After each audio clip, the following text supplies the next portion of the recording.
दिल्ली की नरेला अनाज मंडी पुराने 500 और 1000 रुपए के नोट बंद होने के बाद से बेहाल है। नोटबंदी की मार किसान, मजदूर और व्यापारी सब पर पड़ी है। ज्यादातर किसानों ने तो अनाज की मंडी तक आना ही छोड़ दिया है। नरेला से संवाददाता रविकांत की रिपोर्ट।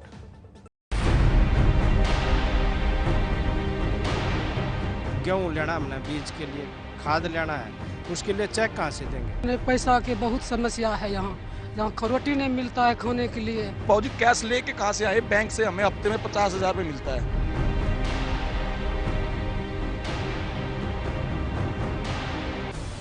एशिया की सबसे बड़ी अनाज मंडी दिल्ली की नरेला मंडी नोटबंदी से बेहाल। नोटबंदी से बेहाल नरेला अनाज मंडी। ये है मदन लाल, पेशे से किसान हैं। मदन लाल अपनी फसल लेकर नरेला अनाज मंडी आए थे। सोचा था नकदी मिल जाएगी तो अगली फसल के लिए बीज और खाद का खर्च निकल जाएगा। हमें तो बीज खरीदना पड़ता है, कैश देना पड़ता है। अब हमारे खाते भी नहीं है, चेक कहाँ से देंगे? हम खाते खुलने में भी कम से कम 1-1.5 महीना लग जाता है। अब गेहूँ लेना हमने बीज के लिए, खाद लेना है, उसके लिए चेक कहाँ से देंगे? अब मदन लाल परेशान हैं। अपने खून पसीने से सींची गई फसल को लेकर कहां जाएं? बीज और खाद के लिए नकदी कहां से लाएं? बैंकों में इतनी लंबी लंबी लाइन है कि सवेरे जाके लग जाओ, शाम तक नंबर नहीं आता। शाम को नंबर आओ जब तक कैश खत्म हो जाए। एक्सचेंज भी करो, वो एक्सचेंज भी बंद हो गई। ये हाल सिर्फ मदन लाल का नहीं है। किसान, मजदूर और व्यापारी सब परेशान हैं। दिल्ली की इस नरेला मंडी में जहां हर वक्त चहल पहल होती थी, अब सन्नाटा पसरा है। अनाज की ये बोरियां और धान के टीले इस बात की तस्दीक कर रहे हैं। नोटबंदी के बाद से नरेला की इस मंडी से रौनक गायब सी हो गई है।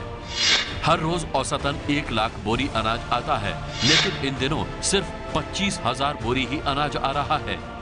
किसानों को यहाँ नकदी नहीं मिल पा रही। व्यापारी खुद बताते हैं कि किसानों को चेक पर भरोसा नहीं है, इसीलिए किसान मंडी नहीं आ रहे। मंडी में माल न आने के कारण सरकार को भी हर रोज करीब 10 लाख रुपए राजस्व का नुकसान हो रहा है। ये जो कतार आपको दिख रही है, ये मंडी में काम करने वाले मजदूरों की कतार है। हर रोज जब ये दिन भर मंडी में अपना पसीना बहाते हैं तो शाम को इन्हें खाना नसीब होता है। इन्हें अपने रोज के खर्चों के लिए कैश चाहिए, जो इन्हें अब नहीं मिल रहा। किस तरह से आप लोगों को समस्या आ रही? सर यहाँ आते हैं, पैसा की बहुत समस्या है। यहाँ रोटी नहीं मिलता है खाने के लिए। बाजार जाते हैं, मंदी नहीं देता है चावल पुरानी टका से। बहुत परेशान है सर यहाँ। नोटबंदी की ये मार सब पर पड़ी है। ऐसे में व्यापारी और नरेला अनाज मंडी प्रबंधन अपनी अलग समस्याएं बता रहे हैं।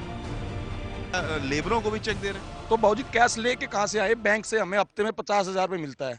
उसमें भाड़ा भी है, लाइट का भी है, सब कुछ है, मजदूरी भी है, खर्चे भी है घर के। 50,000 रुपये में क्या करेगा व्यापारी? जिसके आदमी के पास 10 आदमी का स्टाफ है, वो 50,000 रुपये मैं नहीं रखते हफ्ते में। किसान यहाँ दूर दूर से आता है, वो हमारे से कुछ कैश मांगता है। कैश ना होने की वजह से हमें बड़ी भारी दिक्कत होती है, क्योंकि उसको 2-4 हज़ार रुपये खर्चे के जो भाड़े वगैरह देना है, किसी व्हीकल में लाता है, उसके देखते हुए उसको बड़ी भारी परेशानी होती है। उसको बैंक हमारे को दे नहीं रहा है। एक खाते में 50,000 रुपये करंट अकाउंट में देता है। नोटबंदी के संकट से निपटने में लगे कैशलेस तरीकों की हकीकत है नरेला अनाज मंडी, जहां नकद नहीं तो कुछ नहीं ही सच है। सरकार को इस आधार पर किसानों के लिए कुछ और कदम उठाने चाहिए, वरना ये संकट आने वाले समय में सरकार के लिए अन्न की कमी और महंगाई का सबब बन सकता है। दिल्ली से संवाददाता रविकांत की रिपोर्ट।